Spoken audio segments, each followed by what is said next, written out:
নমস্কার বন্ধুরা, তোমরা কেমন আছো? আশা করি ভালোই আছো। মিষ্টু রান্নাঘরে তোমাদের স্বাগত জানিয়ে শুরু করছি আমার আজকের রেসিপি। আমার আজকের রেসিপি হলো আম দিয়ে ডাঁটার চচ্চড়ি। আম দিয়ে ডাঁটার চচ্চড়ি করার জন্য প্রথমে আমি ডাঁটাগুলি কেটে নিচ্ছি। আম দিয়ে ডাঁটার চচ্চড়ি কীভাবে করে তা জানার জন্য তোমরা পুরো ভিডিওটা দেখতে থাকো, তাহলে বুঝতে পারবে যে আম দিয়ে ডাঁটার চচ্চড়ি কীভাবে করা হয়। আম দিয়ে ডাঁটার চচ্চড়ি খেতে খুব ভালো লাগে। এখানে আমি ডাঁটার চচ্চড়িটা কাঁচা আম দিয়েই করব। কাঁচা আমের গন্ধে ডাঁটার চচ্চড়িটা খেতেও খুব ভালো লাগে আর খুব সুন্দর গন্ধ বেরোয়।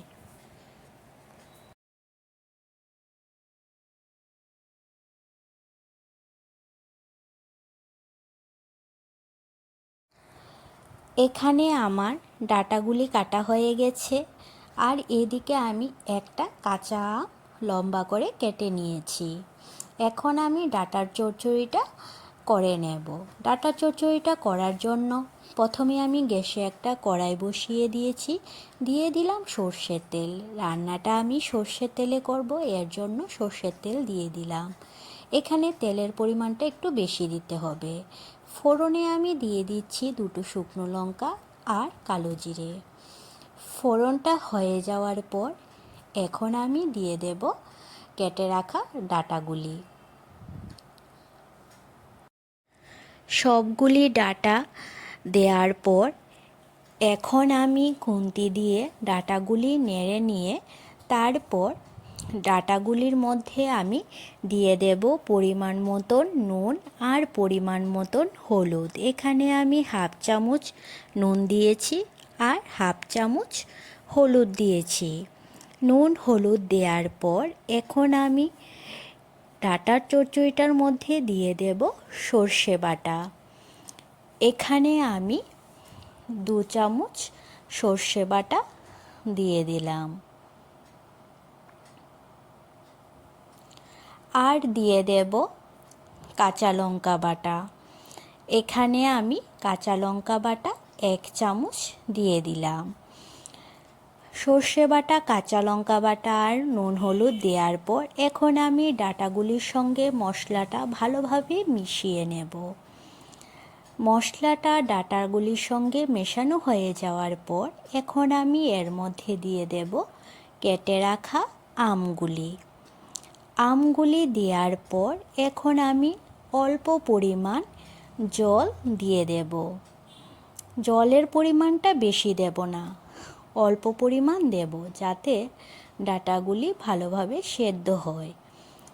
অল্প পরিমাণ জল দেওয়ার পর এখন আমি 10 মিনিটের জন্য ঢাকা দিয়ে দেব, যাতে ডাঁটাগুলি ভালোভাবে সেদ্ধ হয়ে যায়।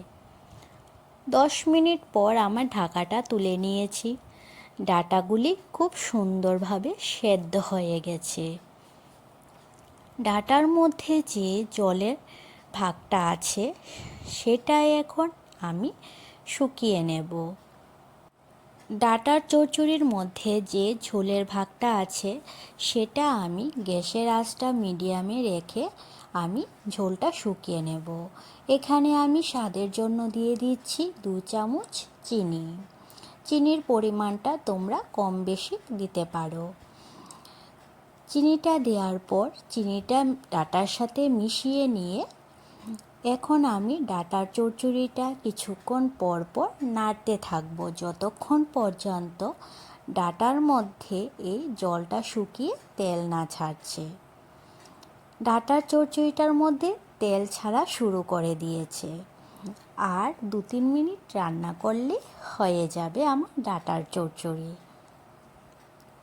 আমার এই রেসিপিটি তোমাদের কাছে কেমন লেগেছে তোমরা অবশ্যই জানাবে, আর ভালো লাগলে লাইক আর সাবস্ক্রাইব করে দেবে। আমার ফেসবুক পেজ মিষ্টু রান্নাঘর, এই পেজটি ফলো করে দিও। ফেসবুক পেজের লিঙ্ক আমি ডেসক্রিপশানে দিয়ে দিয়েছি। এদিকে আমার ডাঁটা চচ্চড়িটা হয়ে গেছে, এখন আমি ডাঁটার চচ্চড়িটা প্লেটে নামিয়ে নেব। এই ডাঁটার চচ্চড়িটা এই গরমের মধ্যে খেতে খুব ভালো লাগে। আমি যেভাবে এই ডাঁটার চচ্চড়িটা করেছি সেভাবে একবার বাড়িতে করে দেখবে, দেখবে খেতে খুব ভালো লাগে।